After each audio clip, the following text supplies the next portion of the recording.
Ya ayyuhalladzina amanu taqullaha haqqa tuqatih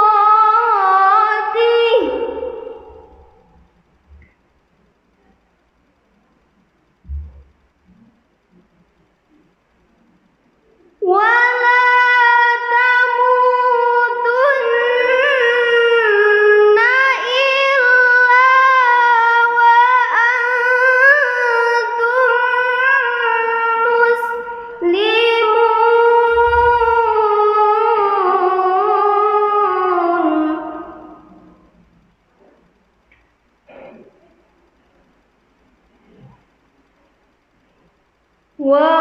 wa'tasimu bihablillahi jami'an wa la tafarraqu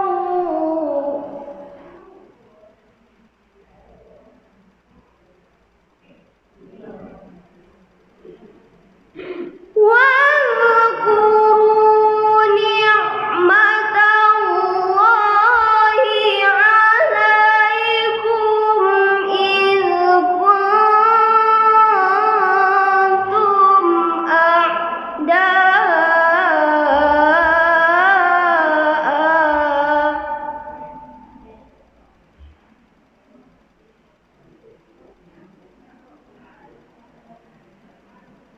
فألف بين قلوبكم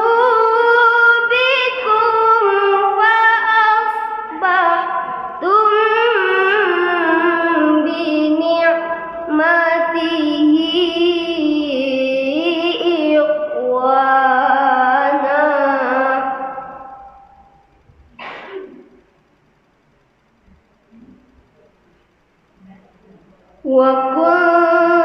وكنتم على شفا حفرة من النار فأنقذكم منها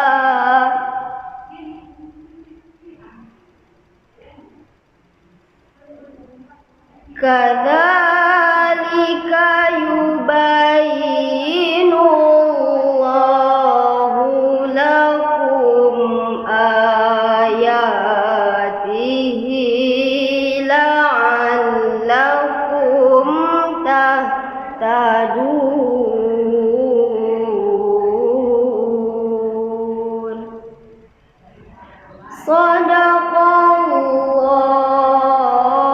Sadaqallahul azim. Assalamualaikum warahmatullahi wabarakatuh.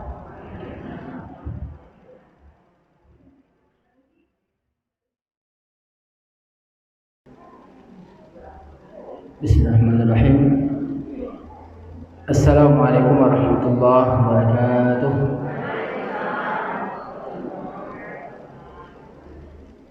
Alhamdulillah alladzi faddalana ala katsirin minan nas bil iman wal islam. Asyhadu an la ilaha illallah wahdahu la syarika lahu wa asyhadu anna Muhammadan abduhu wa rasuluh. Sufiyuhu min khalqihi wa habibuh.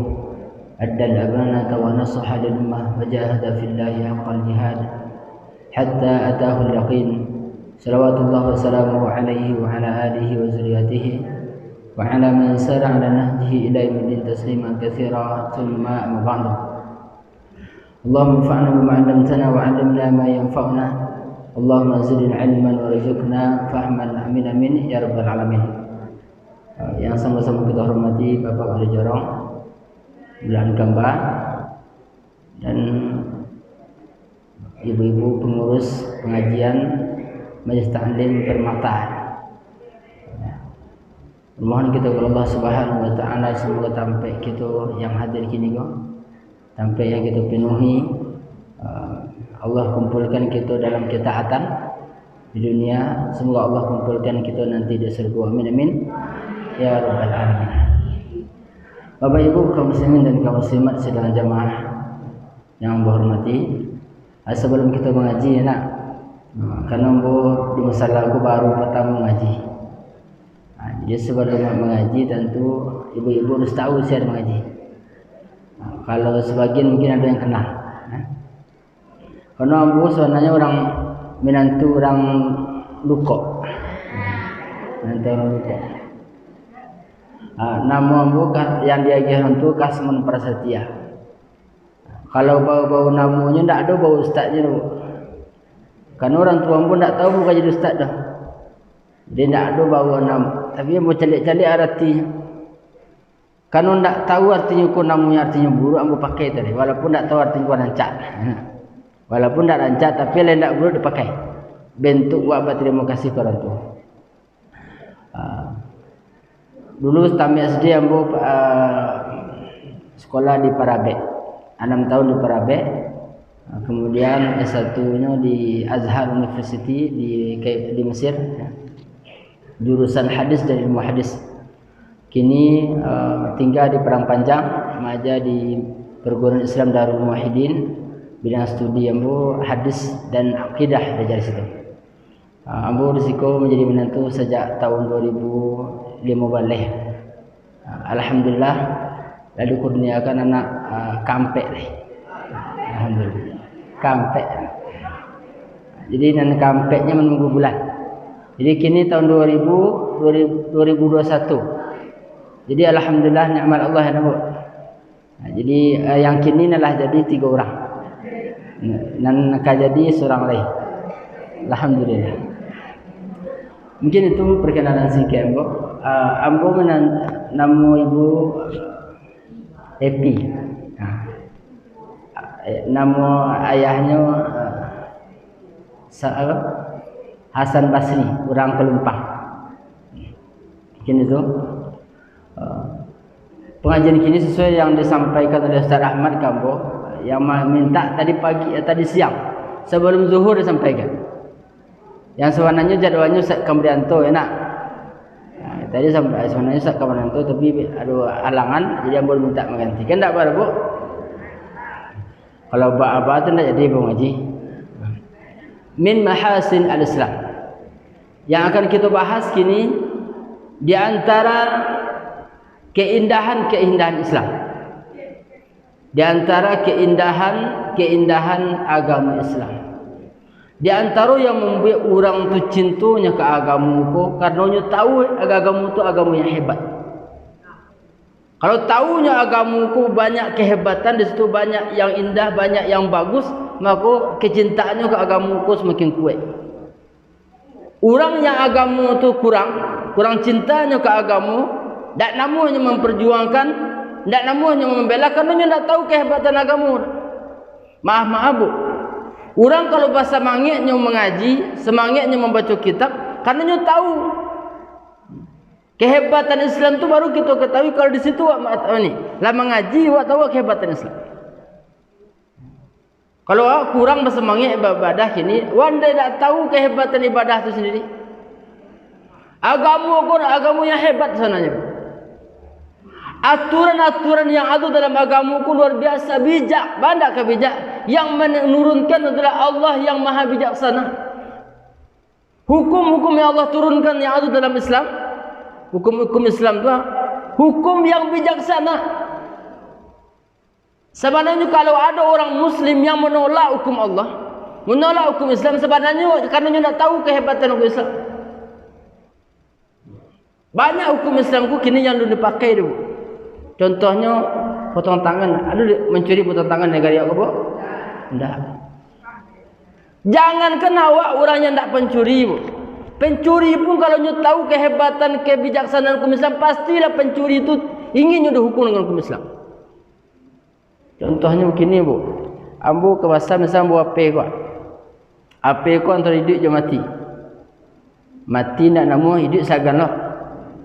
Dijual mungkin 150,000 berfikir orang beli. Ambo bawa ke pasar perang dua tu. Dia nampak saku gadang, ape gadang, perancak gocek ramal dia. Dicopetnya. Alun tampil ada nampak orang lain maliang, pasti di tangannya nensok. Bisa mati di tangan Abu. Kalau dalam Islam tak. Siapa menangan itu bisa dihukum barik. Kalau sampai mati orang yang maliang itu kena tangan, yang mematikan tadi dihukum mati itu. Itu hukum Islam. Hukum Islam itu tidak sadunya bisa dihukum dari alun yang dia pun dinasihati saja. Abu dulu pernah ketika di Mesir. Ada seorang calon presiden namanya Syekh Dr. Hazim Salah. Tapi beliau kini dalam penjara. Beliau pernah mencalonkan diri ingin menjadi presiden. Semangat beliau adalah semangat menghidupkan hukum Islam yang tidak dijalankan oleh Mesir. Dia semangat betul. Jadi ke mahkamahnya mensosialisasikan dirinya, sampaikan, ambo ingin terjun di dunia politik kok. Karena ada hukum Islam yang tidak dijalankan oleh negara kok. Di antaranya hukum potong tangan kok. Sebenarnya banyak ada hukum potong tangan saja. Jadi pernahnya diundang di sebuah TV.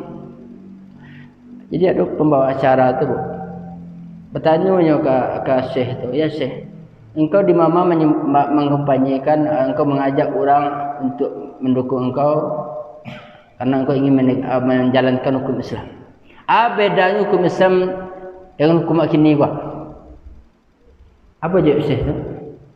Jawabnya dengan sebuah perumpamaan. Ambo jawab, ada seorang anak. Ibunya tu sedang dirawat di rumah sakit. Penyakit parah. Jadi kata orang rumah sakit, ibuku kalau diubek aku banyak butuh dana. Kalau ingin menyelamatkan menyelamatkan kita, ibuku butuh banyak biaya. Berapa biaya kata anak? Anak kalau nya tahu dia jasa bandenya apapun yang akan dikerajukan dia anak. Sekian. Nah, dia berfikir anak, kalau dengan piti dia tu tidak ada di tangan kini. Menyalang rasanya tidak kemungkinan capek bertamu orang yang mudah meminjamkan piti sekian. Misalnya sekitar 50 juta misalkan atau lebih. Kerajunya tentu menceloknya. Berfikirnya untuk mencari jalan pintas untuk mengumpulkan piti mencelok. Mencelok oto. Alun oto ko terbawa tu nyala ditangkap dia orang. Kalau dalam hukum Islam dipanggilnya dulu. Dia panggil, dibawa di pengadilan, diproses dulu. Bawa kau mencelok. Tahu tak mencelok kau haram hukumnya? Tahu. Lalu bawa kau menceloknya. Ambo mencelok kau di terpasu. Tak pernah ambo mencelok dah. Kini dah baru makanya gagal. Makanya tangkap je enak. Dalam pengalaman. Bapak mencelok. Karena ambo kini butuh piti untuk membiayai orang tua ambo yang sakit di rumah sakit kini. Orang rumah sakit tu minta piti banyak. Ambo ada piti tu. Ambo asal melakukan biar mati, ambo tak mati orang tua ambo sehat. Kata orang pengadilan kalau benda tu dah. Engkau dilepaskan. Dia mencelok je dah. Kalau mencelok engkau dihukum lagi. Kini orang tua engkau di rumah sakit tu tanggungjawab negara yang jawab. Pulang. Tu kalau hukum Islam. Kalau hukum kini anak aku ditangkap, dia ada barang bukti, anak aku langsung dipenjarakan. Sementara ibu tu mati tidak dibuat. Itu bedanya. Luar biasa hukum Islam. Mana dah tahu? Ibu-ibu misalnya ada anak-anak yang pergi merantau jauh-jauh, enak ke Bandung, ke Jakarta atau ke Bali mungkin. Orang tua di kampung Marasai. Tak dicelik-celik dah bertahun-tahun. Tak ada dikirim mempiti. Kalau dalam hukum Islam, negara berkewajiban mencari tu warganya yang menderita, jarang makan. Bagus. Dia tanya, ada tak anak? Anak boleh dua. Ambil sekolah kan dulu. Pandainya membaca, pandai menulisnya merantau. Kinilah sibuk je anaknya seorang. Kami di kampung ditinggalkan. Tak pandai berkerja. Aku menekoi duit kami. Di mana minta alamatnya. Dikirim surat. Anak, tolong pulang ke ibu. Apa butuh perhatian? Engkau berkewajiban berbakti. Kalau tidak namu, hanya mau dihukum anak tu. Itu hukum Islam. Hukum Islam anak durhaku di dunia aku dihukum. Jangankan di akhirat lah. Negara berkewajiban menghukum tu. Kalau dalam Islam, bahwa kan dalam Islam tu kan Kalau dalam salat lah, kan kewajiban yang paling besar setelah syahadat itu kan salat. Rasulullah mengatakan muru auladakum bis-shalah wa hum abna'ul 7 sinin. Suruhlah anak kalian itu salat ketika mereka anak-anak kalian itu berumur 7 tahun. 7 tahun tu anak lah wajib salat, Bu? Lah wajib tak belum? Yang wajib awak sebagai orang tua memerintahnya. Kalau anak yang berumur 7 tahun itu tidak salatnya dong, awak tidak menyuruh awak yang berdosa. Nak yang berdosa. Anak yang berumur 7 tahun tu belum baliknya lagi. Belum wajibnya salatnya. Awak disuruh oleh agama untuk menyuruh anak tu, motivasinya, ajarkannya dulu. Bersemangatinya anak tu. Umur 7 tahun, wadribuhum wa hum abna'u 10 sinin. Dan pukullah mereka ketika mereka lah berumur 10 tahun. Umur 10 tahun tu lah wajibnya salat. Alun wajib lah. Orang paling capek balik tu bilang umur 12 tahun atau 13 tahun.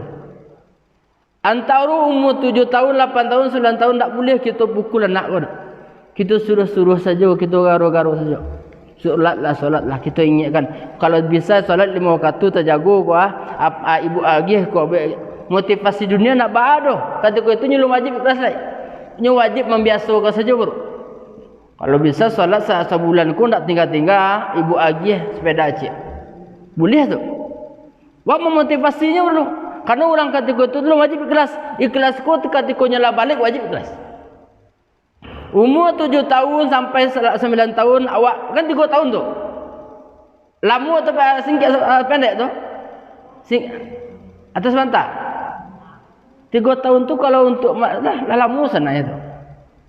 Solat saja 5 waktu sampai 3 tahun nak manggaruk. Ketika anak kau lah berumur 10 tahun dak je solat lain. Awak ada perintah baru lagi. Apa perintahnya? Wadribuhum, pukullah mereka. Kalau awak nak pukul anak kau dah ketika nyala 10 tahun tak je salat, awak lu berdosa. Pukul pun harus ada ilmunya. Pukul ku harus menyakitkan, tak mematikan. Anak dah salat 10 tahun lampang kepala kayu mati, awak berdosa. Endak. Pukul ku harus menyakitkan. Terasa sakitnya dia, mungkin tangan atau kaki jauhkan, indahkan kepala, indahkan organ-organ yang membahayakan. Itu ada aturan dalam Islam. Mungkin kita pakai rotan, boleh saja. Kalau menganak itu tidak ada masalah. Tapi kalau lah 3 tahun kita garu, maksudnya sudah tahun itu lah sejago salatnya. Iku anak-anak yang memang agak kari-harang saya, agak madah. Lah 3 tahun nak menggarang-garang tak je salat. Ketika 10 tahun, 11 tahun, 12 tahun, 13 lah masuknya balik. Awak anak ku ndak je salat-salat diserahkan ke negara lah. Berarti lah sejak berapa tahun nak tu? Sejak umur 7 tahun sampai 13 tahun awak menyuruh anak ku salat. Kalau ndak je sanggup anak ku salat lain, malih je salat, negara harus membantu awak untuk menyolatkan anak tadi. Negara memanggilnya dia. Ku lapar dan nak ada orang tua engkau engkau lah balik hendak je salat. Orang tua kau lah sejak umur 7 tahun mengaruh engkau. Umur 10 sebelah dolar lah hukum dilapi kan. Engkau hendak je berubah, hendak masih meninggalkan salatnya. Negara lah turun tangan bu. Dia nak salat. Engkau ingin salat atau ingin hukum Islam? Hukum Islamnya bu? Kalau tadi hukum Islam bagi orang tua kan ada hukum orang tua, harus hukum negara. Jadi ada hukum Islam yang tak bisa dijalankan kecuali negara menjalankan. Di antaranya hukuman orang yang tak salat. Apa hukumannya bu? Hukumannya tu dipancung lah tu. Engkau ingin hidup atau ingin mati? Kira-kira hukuman yang dipilih itu. Engkau ingin salat atau ingin mati? Pasti salat orang tu. Hukum Islam tu penakut-nakut di sananya. Makanya di zaman Nabi SAW tu orang munafik, orang kafir mah. Ini orang mana kafir, cuma mulutnya Islam, hatinya kufur. Orang munafik namanya nak. Orang-orang munafik di zaman Nabi itu solatnya bu. Kadang ingin selamat. Makanya orang munafik di zaman Nabi itu maaf gua, solatnya di masjid. Solat zuhurnya di masjid bu, orang munafik itu. Solat asarnya di masjid. Solat maghribnya di masjid. Kan hebat orang munafik tu nak. Nabi mengatakan bahwa inna asqala salati 'alal munafiqin salatul isya wa salatul fajr. Solat, sesungguhnya solat yang paling baik bagi orang munafik itu adalah solat isya dan solat subuh. Kalau subuh itu karena orang munafik aku beragama untuk mencari keuntungan dunia, bukan untuk mencari pahala. Nyo merasa amannya, merasa mulianya ketika nyo nampak dia orang beragama Islam. Makanya ketika nyo beribadah dan nampak orang tak mau beribadah tu. Makanya salat isya tu kan jarang nampak. Salat subuh tak namanya salat maaf. Kalau dalam Islam hukumnya baik. Kalau tak solat hukumnya kok dipanggilnya. Bahkan agak dalam fikih bu, ulama kaum muslimin itu berbeza pendapatnya. Apakah orang muslim yang tak solat kau masih layak dikatakan muslim atau tidak? Baik bu. Dosa yang paling besar setelah syirik itu meninggalkan solat 5 waktu. Membunuh tu kadang dosa apa? Kadang. Maaf, berzina tu kadang dosa apa? Kadang. Meninggalkan solat jauh lebih besar dosanya daripada membunuh, daripada berzina, daripada merampok. Cuma orang tak tahu. Sebenarnya kewajiban negara itu mengingatkan solat. Ada hukuman yang bahkan barik tu. Orang kalau dipilih pastinya memilihnya solat daripada bunuh tu. Tak mungkin biar lampu mati yang penting jangan salat. Tak mungkin tu. Orang munafik terus salatnya gara-gara dihukum itu. Itu salah satu. Salah satu. Termasuk nanti dalam Islam. Misalnya awak kini pulang dari pengajian bebek je orang nampak pemuda-pemudi berzina. Na'udzubillah. Apa dua orang ni? Wah, anak sanu rupanya. Wah, baca-baca kurang. Anak sanu tadi berzina nampak di kami. Boh negari berita perzinaan anak sanu dia nampak di awak dulu. Apa dua orang ni kok? Kalau buruk namanya tu. Enak. Buruk namanya. Kalau dalam Islam kalau heboh negari dengan berita atau isu-isu orang telah melakukan perzinahan, negara berkewajiban untuk memastikan berita kok. Dicari sumbernya. Saya yang pertama kali menyampaikan berita. Sampailah awak yang dipanggil.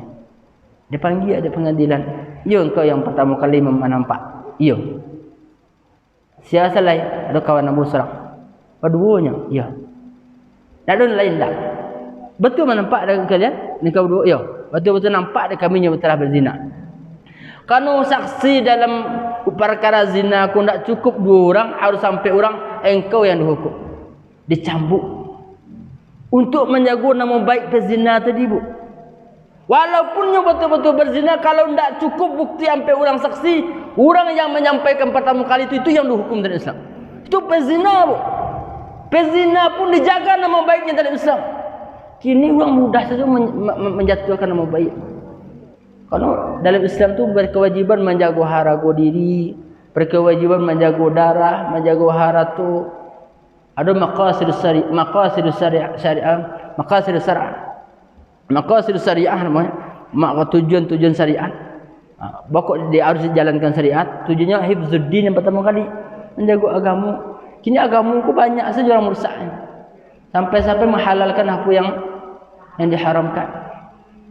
Banyak kini kompani-kompani yang merubah hukum Allah Subhanahu wa taala. Kewajiban pertama negara sudah menjaga kemurnian agama. Hifzuddin wa hifzul aql, menjaga akal. Wa hifzu al-arad, menjaga nama baik. Wa hifzun nasab, menjaga keturunan.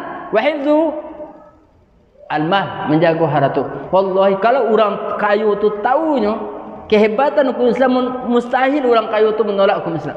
Betul orang miskin. Kalau tahunya bahwa hebatnya hukum Islam, mustahilnya orang-orang miskin tu menolak hukum Islam. Kini pokok banyak, maaf bu. Kadang-kadang hari Jumat, hari Kamis datang orang pakai peci, pakai sarung, datang ke rumah-rumah. Assalamualaikum.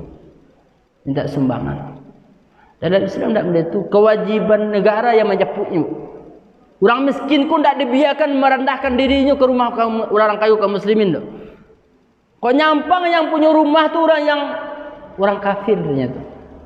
Nampak dia jadi malangnya pajak oleh. Ya tak? Siapa yang buruk sebenarnya tu bu? Tu Islamnya. Sebanyak aku kaum muslimin yang kayu Kok nyoba biasakan saudaranya itu meminta-minta ke rumah kami orang kafir gua. Makanya di Mesir itu banyak fatwa tidak boleh kita biarkan orang minta-minta. Kewajiban negara sananya. Awak kaum muslim harus membuat kebijakan loh. Kalau memang butuhnya tahu di mana tampaknya. Biar kami pemerintahan kami biar berkumpulkan dana. Kalau orang butuh-butuhnya butuh bantuan.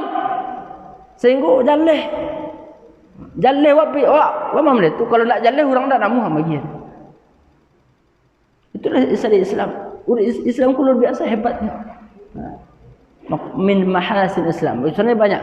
Islam ku melarang kita dari segala bentuk yang buruk. Nahana ani kulli syarrin. Kita dilarang dari segala keburukan. Kezaliman apapun bentuk kita larang. Itulah kehebatan Islam. Iyyakum wal zulm. Jauhkanlah oleh kalian berbuat zalim. Fa inna zulma zulumatun yaumal qiyamah. Karena kezaliman itu kegelapan nanti di hari kiamat. Zalim wak. Kawan asan duduk dengan saji itu. Wak cabut ciak bulu. Sakit tak tu? Walaupun bagarah itu zalim tu. Kalau nyu menuntut dia apa di pengadilan Islam bisa dihukum atau dikisas namanya dicabut dia bulu aja. Itu kalau di dunia, kalau tidak di akhirat. Apalagi kalau gadang kerugian yang dia tipu orang tadi di awal. Gadang dosa tu. Kezaliman sajalah bentuknya dalam Islam itu dilarang. Kata Allah Subhanahu wa taala dalam hadis kursi, ya ibadi wahai hamba-hambaku, inni haramtu zulma ala nafsi. Wahai hamba-hambaku, aku telah mengharamkan berbuat zalim atas diriku. Wa ja'altuhu bainakum muharramah. Dan aku jadikan kezaliman itu di antara kalian satu yang diharamkan. Fala tazalamu, maka janganlah kalian saling menzalimi. Tak boleh kita menzalimi tu. Apapun bentuk kerugian yang dirasakan oleh orang lain, itu dilarang. Baik dari tangan kita, baik dari mulut kita tak boleh menyakiti kaum muslimin tu.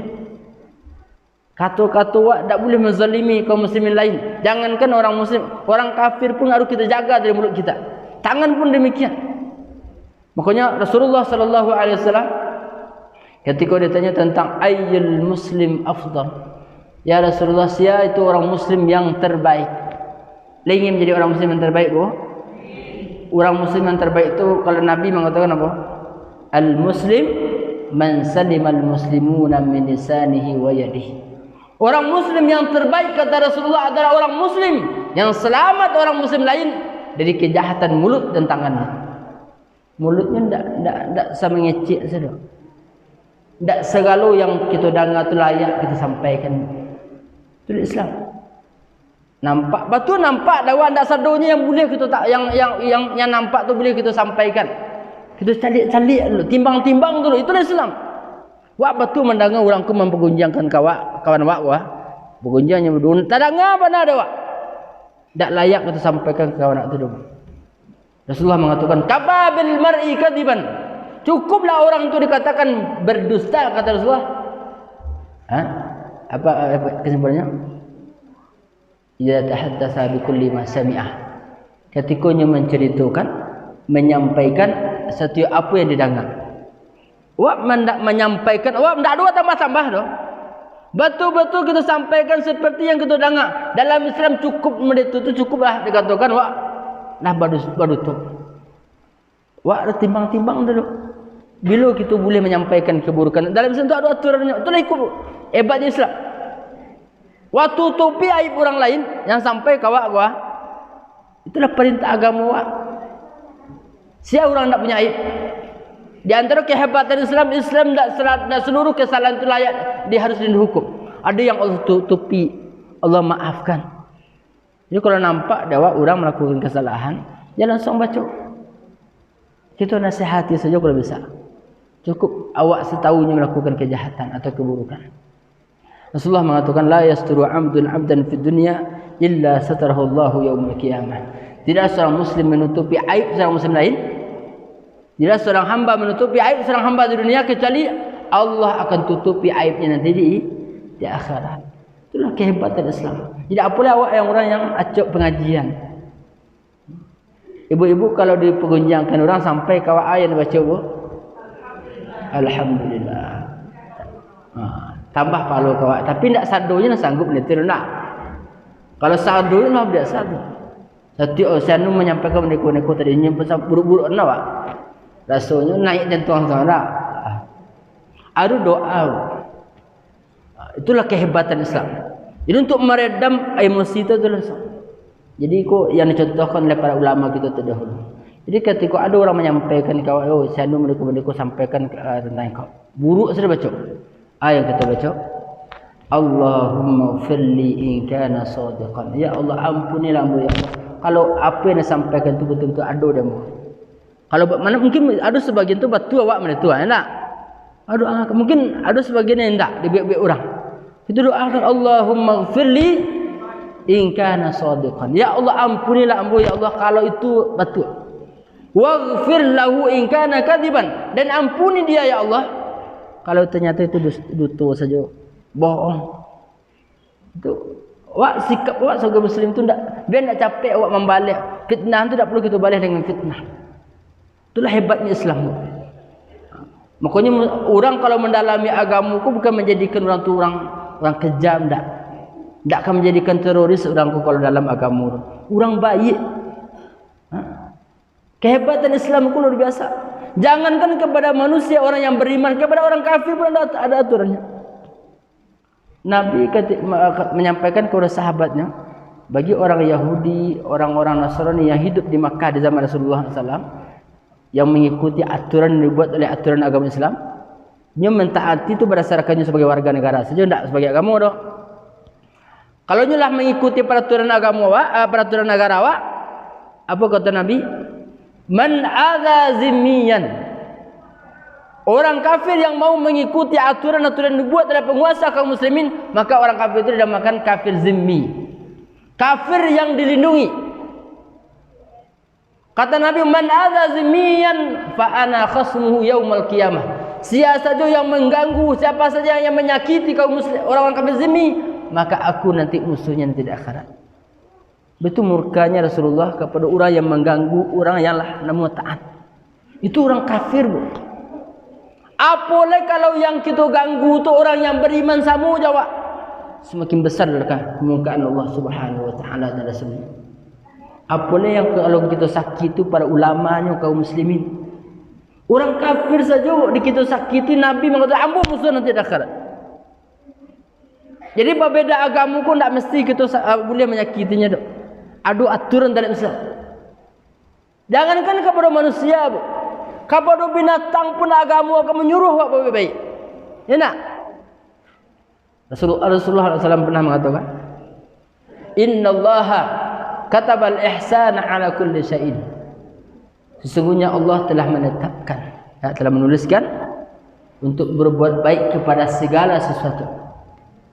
Saja makhluk Allah di dunia kita dianjurkan untuk berbuat baik, baik kepada manusia, baik kepada binatang-binatang, baik ke gedung-gedung tempat-tempat ibadah, masjid, musalla, ke rumah-rumah kaum muslimin, ke pasar-pasar kaum muslimin, ke fasilitas umum, kita disuruh berbuat baik.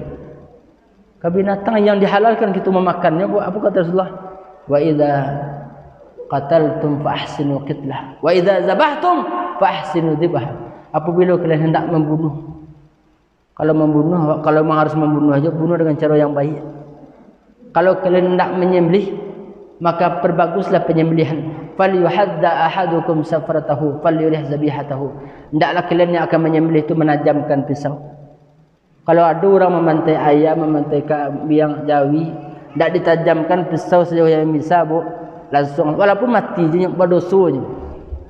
Awak disuruh menajamkan pisau sejauh yang kita bisa.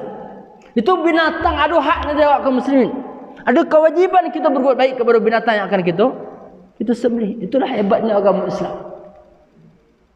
Makanya kalau awak ingin menjadikan anak-anak awak baik, Pak, Bu, ajarkan mereka agama. Jadikan anak aku anak yang mengerti, anak yang faham agama. Kalau awak selalu ingin anakku menjadi baik, orang kafir pun ingin menjadi anak baik. Anaknya pastinya berusaha menjadikan anak kau anak baik. Anak yang baik belum tentu soleh deh. Tapi kalau anak soleh pastinya baik. Apa bedanya, Bu? Hah? Anak baik pun belum tentu soleh lah. Tapi kalau anak soleh pastinya baik. Hah? Ada orang kafir tu anaknya tidak membantah orang tuanya butuh pertolongan dibantu. Tapi tidak soleh, banyak tidak solat. Oh, kalau ingin mencari kualitas anak awak tu cari ibadahnya bah. Lain jago solat dengan baik tak. Bah akhlaknya kepada kaum muslimin lain. Tak ada arti. Ada kaum muslimin ko bermaaf, ada yang bercara ya pak jamaknya. Jadi ada pak ko mungkinnya ada masalah lah setek. Enak. Ibu ko di komporian nak ko untuk membenci pak ya. Anak.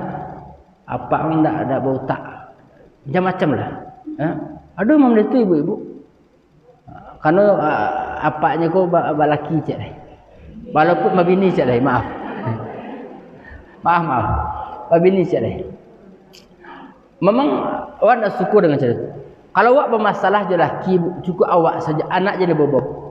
Walaupun mana tu cukup awak saja yang mengetahui aib atau kekurangan laki awak tu, anak je sampai tu. Tutup dia anak. Biar anak aku tidak mudahnya merendahkan ayahnya. Ayahku babana kekurangannya. Bagi awak orang tua tu orang manusia yang paling berharga tu. Capek tutup dari kesalahan orang tua. Jangan biarkan awak menyampaikan buruk-buruk tentang laki awak kepada anak aja. Cukup awak saja yang mengetahui keburukannya. Nak biar nanti anak aku nak mudahnya berbuat berlaku kapaknya. Tak ada arti anak aku baik ke ibunya tak kapak endak. Atau sebaliknya, baik kapaknya ke ibunya endak. Harus kesado-sadonya jadi babiak baik. Bahkan maaf Pak. Amu termasuk yang apa? Termasuk keluarga yang orang tua mu jadi bapak mu berpisah je. Kerana aku mu sebagai pelajar saja. Berpisah sementara pak mu lelaki berbini cik lain. Sebenarnya wanita yang orang yang paling ambu benci itu orang yang paling menyakiti orang tua ambu enak. Tentu wanita yang paling merampas kebahagiaan orang tua awak tu orang tu yang paling ambu benci. Tapi agama mengajarkan tak. Bentuk awak berbakti ke apa awak harus berhormati bini baru atau bapak tu. Itulah agama. Jadi ada perasaan ku harus dikorbankan demi agama. Itulah agama. Babana bencinya mak kakaknya. Awak tak boleh mengikuti perasaan tu. Itulah agama. Aku harusnya. Mungkin entah taman yang berdosa. Awak dahulukanlah agama jangan perasaan. Bukannya Rasulullah mengatakan apa? May yuridillahu bihi khairan yufaqihu fid din. Siapa yang Allah inginkan baginya kebaikan, Allah akan faqihkannya dalam agama. Jadi agamaku jadikan anakku orang faqih, makanya akan mendapatkan bermacam-macam kebaikan. Kebaikan banyak. Itulah agama. Hebatnya agama luar biasa. Bahkan kepada orang yang layak kita benci sananya kalau perasaan, tapi ketika agama bicara awak harus mengalahkan perasaan awak. Itulah agama. Jadi beruntunglah ibu kalau ada punya anak yang tak pernah bosan mengaji agama Islam. Sumber kebahagiaan itu agama. Orang yang paling rugi adalah orang yang paling jauh dari agama. Lah yakin betul? Orang yang paling beruntung adalah orang yang paling taat agama. Allah Subhanahu wa taala berfirman, "Wa may yabtaghi ghairal Islam dinan, falan yuqbala minhu wa huwa fil akhirati minal khasirin." Siapa yang mencari agama selain agama Islam, falan yuqbala minhu, maka sekali-kali tidak akan diterima dari orang tersebut. Wa huwa fil akhirati minal khasirin. Orang itu nanti di akhirat menjadi orang-orang yang merugi. Khasirin itu maknanya halikin al-mu'adzabin. Orang-orang yang binasa, orang yang celaka, orang yang diazab, naudzubillah. Agamaku ada peraturan di situ. Ada perintah di situ. Ada akidah juga, ada syariahnya. Ada adabnya. Banyak sebenarnya. Kalau habiskan umur aku untuk mengaji gua, lalu kau cupik banyak wawasan keislamanku yang mungkin awak belum tahu. Jadi kewajiban awak, makanya nanti agama, nanti ilmu ku, tidak ada batas umur. Rasulullah mengatakan, talabul ilmi faridatun ala kulli muslimin wa muslimatin. Menuntut ilmu ku kewajiban bagi orang mukmin laki-laki dan mukmin perempuan. Jadi tak ada batas. Selagi orang merasa mukmin berkewajiban wak mengetahui agama wak surang. Kalau ada orang maaf, kalau kebodohannya dengan syariat, kalau tak tahunya syariat tu nyucela orang yang menjalankan syariat. Ambo merasakan sekali bu. Kalian nampak dia bu dah. Ambo janggutmu panjang. Kalian nampak bu? Ha? Aduh kan dah nampak tu harus kacamata nak. Ha. Jadi ambo ketika baru pulang, ambo janggutku agak panjang. Jadi beberapa hari setelah pulang dari kuliah, ada kumpul-kumpul keluarga, rumah gadang enak. Jadi ada udah ambo, ndak ada hujan nak dapatnya langsung ditembak ambo. Ikut jambut dengan panjang-panjang ambo. Bantu buruk gadang nampak dia. Itulah terpuruk langsung ambo enak. Orang rami bo, kalau orang rami ku keluarga awak seru, orang galak terus juga. Mungkin dia nyuk garah awak dak, awak lah benda-benda betul-betul pelecehan. Bantu baru gadang nampak dia dah. Mesti dia sesolok. Cukup lah dia ikut. Tak ada orang dekor-dekor di sekolah. Jadi kamu ada kita orang menyangkut-menyang. Kita pun sampai dah. Ambo alhamdulillah. 4 tahun-tahun ambo mengaji. Jadi ternyata dalam Al-Quran pun ada perintah memejangkan janggut. Tak tahu dah awak agih tahu. Pertama Allah Subhanahu wa taala berfirman dalam surat Al-Ahzab. Laqad kana lakum fi Rasulillahi uswatun hasanatun liman kana yarjullaha wal yawmal akhir. Sungguh bagi kalian Rasul itu Nabi Muhammad. Nabi Muhammad itu adalah suri tauladan yang baik. Bagi siapa Nabi aku teladan bu? Dijalankan langsung.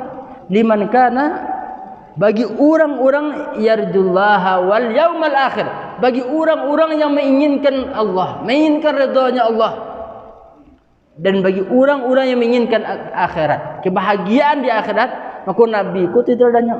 Baca lihat hadis Nabi. Ambo di rumah ada kitab Fathul Bari. Baca lihat Nabi ku tidak hanya sekedar bajanggut, maaf Pak.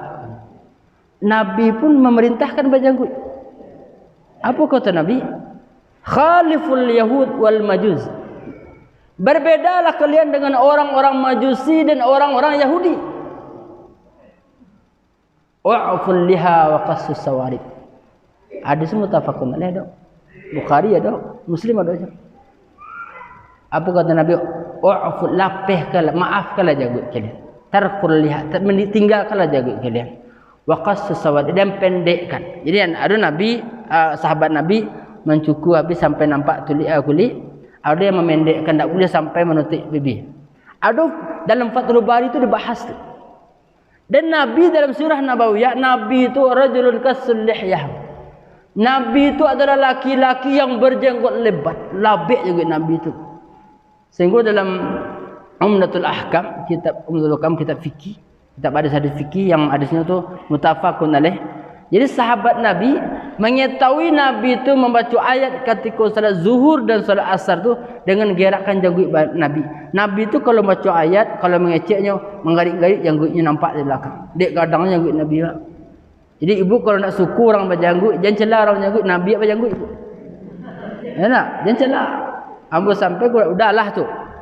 Cuki ambo sekali, ambo surang-surang udah katakan buruk gadang. Kalau ulang aja balik besok mati dan nak solat kan doh. Merah muka tu, camik. Memang itu Nabi apa janggut. Kalau ada orang mengatakan Nabi itu benda menjanggut, kemungkinannya tidak pernah membaca surah Nabawiyah. Bacalah surah Nabawiyah, bacalah kitab hadis, batamu tu. Zaman dulu jangankan Nabi, jangankan sahabat, Nabi palsu pun menjanggutnya. Orang Yahudi bu, sampai kini orang Yahudi, orang Nasara itu samu syariat mereka, samu ajaran mereka tu. Janggutnya panjang, kumisnya panjang. Jadi kalau ada orangnya janggutnya panjang, kumisnya panjang sampai nutup bibir, ya kalau mereka menenteh tu nak perlu ke saringan langsung ada. Panjang kumisnya, panjang. Itu ada ajaran agama Yahudi dan Nasrani sampai dari dulu sampai kini. Kalau orang Majusi itu maaf. Di zaman Nabi itu dihabiskan sadonya, cukup janggut habis, kemudian dipanjangkan kumisnya. Kumisnya panjang, janggutnya habis. Itu Majusi di zaman Nabi. Kalau Nabi, umat Nabi Muhammad janggutnya dipanjangkan, kumisnya dipendekkan. Nabi itu buat suku berbeda je orang kafir. Nak namun yang sama. Kan ikulah kan tumbuh laki-laki ada yang janggut. Nak kalau orang janggut maksudnya ada yang banyak, ada yang itu yang bedanya. Jadi aku lihat apa hikmahnya? Hikmahnya banyak, Bu. Ambo merasakan sekali. Awak kalau berjanggut ku, Bu, agak terlambat langkah setek. Ya nak? Terlambat langkah awaknya. Ambo ada orang tampek-tampek wisata kalau nak sopan tak bisa masuk dalam dah.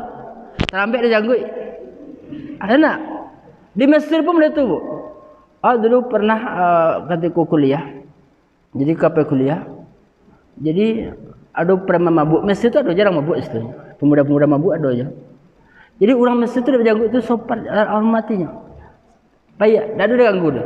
Kemudian tak lama satu orang Malaysia. Tak pelajar Malaysia tu tak berjanggut. Dia ganggunya sampai ada yang dilukuinya. Jadi ada hikmahnya. Wanita-wanita pun banyak yang takut dengan janggutnya. Awak kan aman jadinya tu. Ya nak? Ada hikmah, pasti ada hikmah. Ajar nak begitulah jilbab. Ibu-ibu berjilbab banyak hikmahnya. Pakai kaos kaki, tak pakai apa ibu ke pasar, pakai kaos kaki nak menutup aurat tu. Yang disepakati ulama, Bu, seluruh tubuh wanitaku aurat kecuali muka dan telapak tangannya. Kalau itu baru berbeda ulama. Ada yang mengatakan wajib, ada yang tak. Paham tu? Ada ulama yang wajib kan tu? Kalau antaranya Imam Al-Ghazali itu ya kitab Ihya Ulumuddin itu termasuk mewajibkan tu. Wanita wajib menutup wajahnya. Di antaranya Imam Ibnu Katsir. Tafsir Ibnu Katsir dia mewajibkan. Jadi itu khilafiyah namanya. Tapi kalau yang lain ko semuanya sepakat. Seluruh tubuh wanita dari rambut sampai ke ujung kaki aurat kecuali muka dan telapak tangan. Itu yang khilafiyah antara orang. Kaki gua termasuk aurat tu. Jadi ibu-ibu ke pasar, hujan hari jangan dibuka, disenseng aurat sampai ke teh. Iko sayangnya ke aurat daripada ke dosa.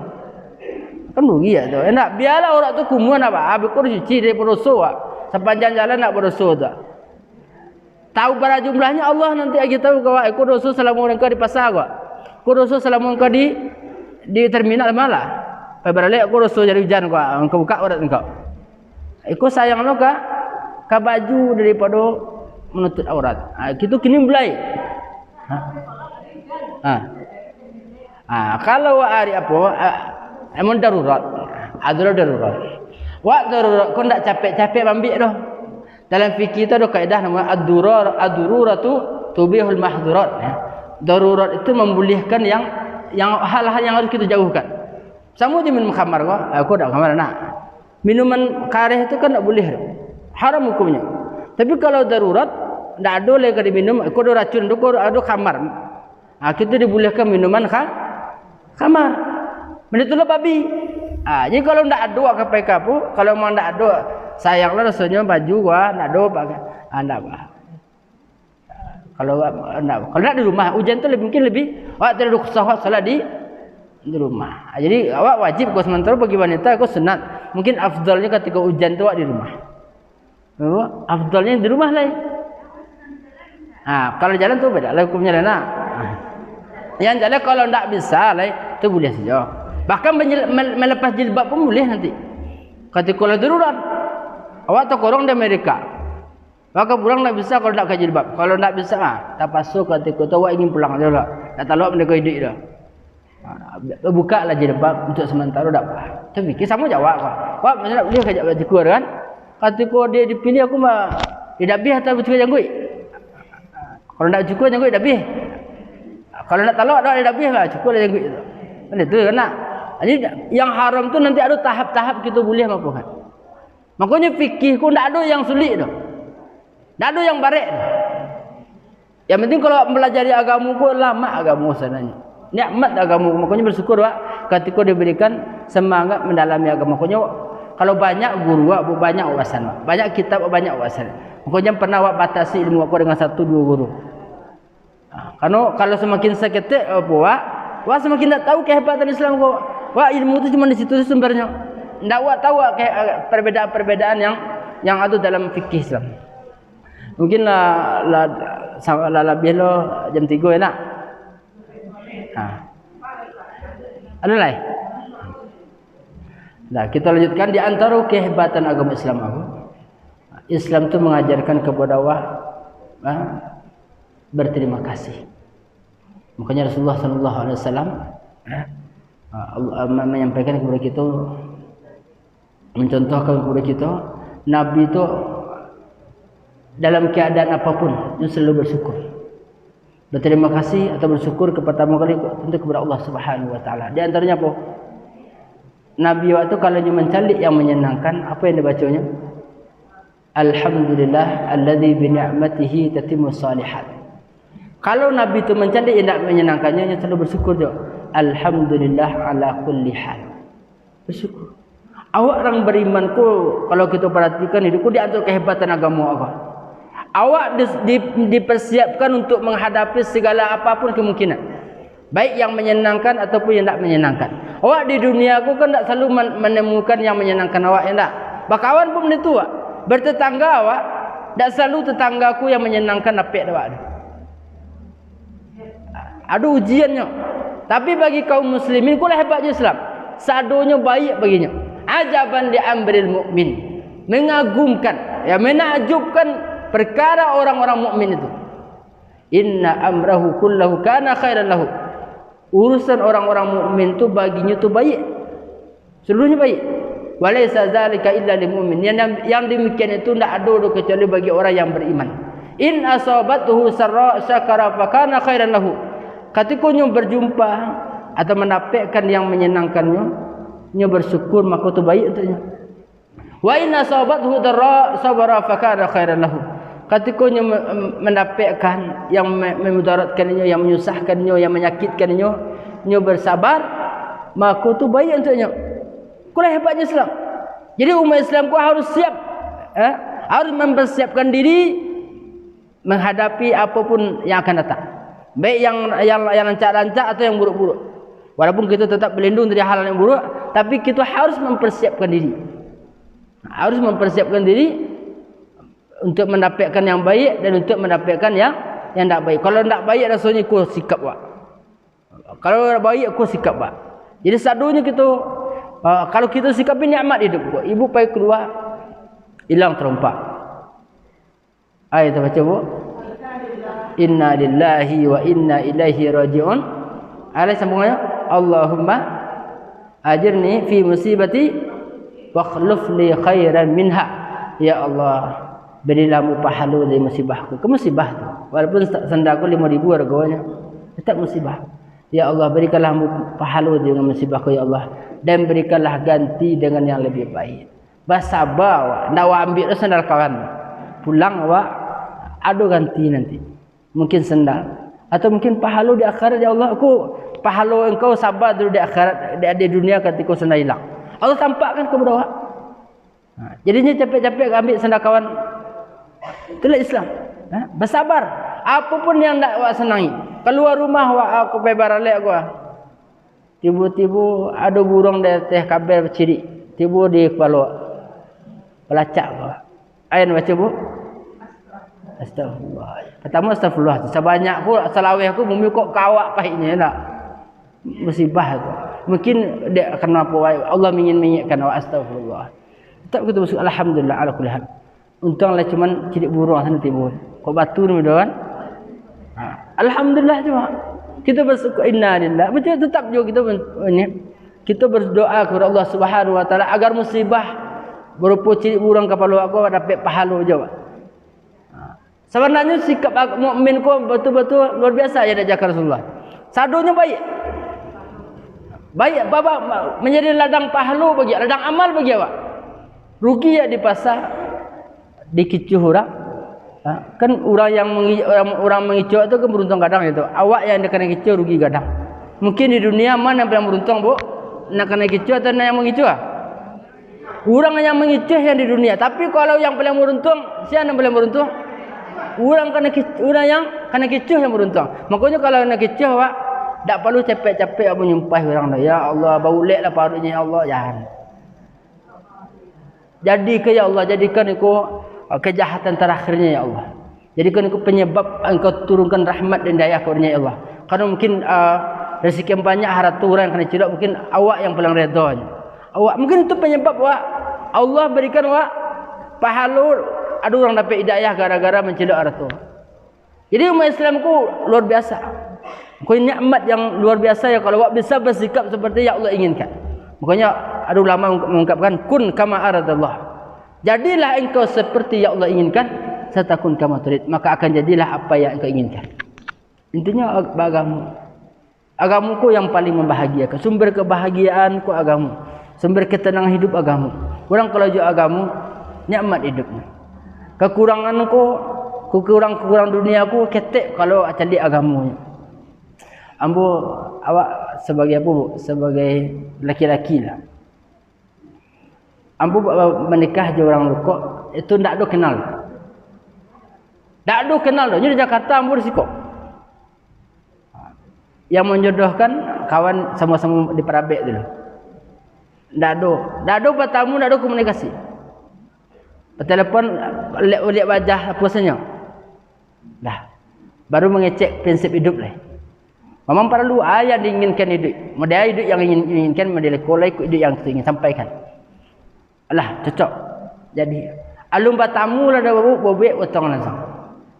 Barunya pulang ketika hari nikahnya dah tahu baru bobek. Apa prinsipnya?